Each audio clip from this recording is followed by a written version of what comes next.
Domingo tem o segundo turno das eleições municipais. A propaganda eleitoral no rádio e na televisão termina hoje.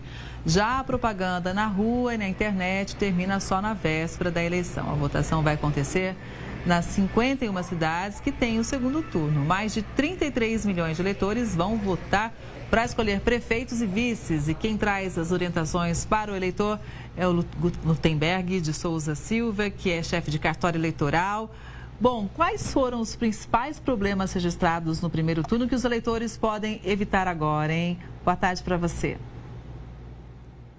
Boa tarde a todos. Olha, um dos problemas que aconteceu muito no primeiro turno, muito simples, o eleitor não sabia onde votar. E às vezes ele chegava no local de votação, a sua sessão estava até lá mesmo, mas porque houve uma mudança na numeração da sessão, ele não sabia onde votar. Isso foi muito recorrente. É uma simples de resolver. O Tribunal Eleitoral proporciona diversos meios para que o eleitor confirme antecipadamente o seu local de votação. O próprio e-título já pode informar isso. Nós temos o telefone 148 e temos o site do TRE, que também nesses locais pode ser feita a consulta do local de votação do eleitor. Então, isso é uma coisa muito importante e vai facilitar a vida do eleitor e de todo mundo nos locais de votação, à medida que o eleitor está informado sobre onde ele vota. A lei eleitoral tem proibições em relação à propaganda eleitoral no dia da eleição. A boca de urna é proibida. Ninguém distribui santinhos, ninguém pode conversar com eleitores, fazer uma rodinha e aliciar pessoas para apresentar e convencer essas pessoas sobre o seu candidato, a sua preferência. Então, isso é proibido. O eleitor pode manifestar, sim, a sua preferência silenciosamente, individualmente. Ele pode usar botões, ele pode usar adesivos, ele pode usar bandeiras, ele pode entrar na sessão vestido com a bandeira do seu partido ou do seu candidato. Mas ele não pode falar, ele não pode aliciar as pessoas e ele não pode distribuir nenhum tipo de material para as pessoas no dia da eleição, que isso é crime, pode trazer um problema sério para a pessoa que fizer isso. A gente está vendo as pessoas votando, né, com o celular na mão para mostrar o documento. Isso pode? Quais documentos valem e quais não valem? Por exemplo, certidão de casamento, certidão de nascimento. Vamos tirar a dúvida de todo mundo. Perfeito, vamos lá. Primeiro, para se identificar perante a sessão eleitoral, o eleitor precisa apresentar um documento oficial com foto. O documento mais comum é o RG, documento oficial com foto, e ele vai poder se identificar, vai ser o seu título, enfim, tudo normal.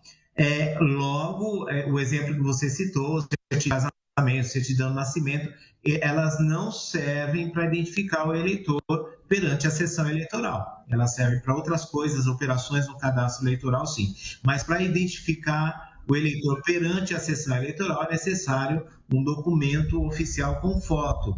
O e-título pode ser também esse documento, desde que tenha foto, porque muita gente tem o e-título, mas ainda não tem a biometria, não tem a foto, a biometria não foi importada de órgãos que a Justiça Eleitoral tem convênios. Então, se o e-título não tiver a foto, ele também não pode ser apresentado como documento oficial de identificação.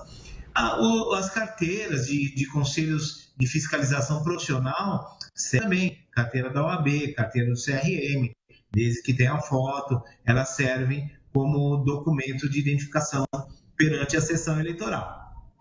Exatamente. Então, eu acho que toda essa dica é importante, porque parece, não, todo mundo sabe. Não, não é assim não. Por exemplo, a colinha. Vou te contar o que aconteceu comigo. Uma senhora foi votar na minha frente e eu estava ali esperando. De repente, o mesário viu que estava demorando um pouco, falou, está acontecendo alguma coisa com a senhora? Eu esqueci o número do meu candidato, né? Então, a gente sempre fala, né? Vamos levar a colinha para não ter problema, e ainda assim as pessoas muitas vezes não levam, aí se confundem, muitas vezes até pedem o voto por causa disso, né? Perfeito, e você lembrou bem duas coisas. Uma coisa que você falou na pergunta anterior, e eu não toquei, a questão do celular. Né? Por óbvio que perante a sessão, o celular pode ser apresentado para que seja mostrado o documento, o e-título, também existe o RG digital, a CNH digital, todos esses documentos, inclusive na sua versão digital e celular, servem.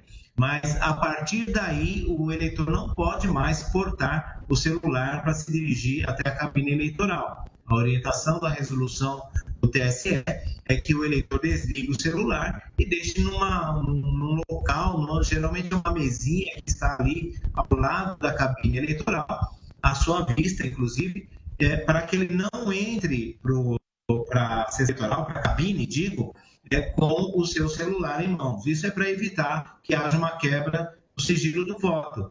Então, nenhum equipamento eletrônico de filmagem pode ser utilizado na cabine. Aí, como você mencionou a colinha. Eu posso fazer a colinha no celular? Não pode, porque ele não poderá ser consultado dentro da cabine. A colinha tem que ser em papel. Não pode ser colocado no celular, porque isso daria o eleitor entrar com o celular na cabine, e isso não é permitido. Tem outra coisa também importante, talvez atinja menos pessoas, que todo mundo tem celular, mas nem todo mundo tem arma, e a resolução do TSE também, dos atos preparatórios da eleição, prevê que ninguém pode circular armado nas proximidades dos locais de votação, a 100 metros dos locais de votação, mesmo que seja alguém que tenha autorização para portar ataque. Por exemplo, ele não pode, no dia da eleição, arma nas proximidades da votação. Apenas forças de segurança no dia da eleição. Exatamente. Bom, Luttenberg, eu acho que a orientação é sempre importante, a gente tem que exercer o nosso direito de voto. Só para a gente fechar aqui, é o seguinte, eu vou deixar bem claro, eu acabei de fazer 20 anos, não é o meu caso então, mas quem tinha 17 no primeiro turno e completou agora 18 anos, o voto não é mais facultativo não, tem que comparecer às urnas no próximo domingo, viu? Luttenberg, muito obrigada pela sua explicação e que todo mundo tenha ali um bom dia de eleição e escolha com consciência os próximos prefeitos e vices. Uma boa tarde para você e um ótimo fim de semana. Boa tarde, obrigado.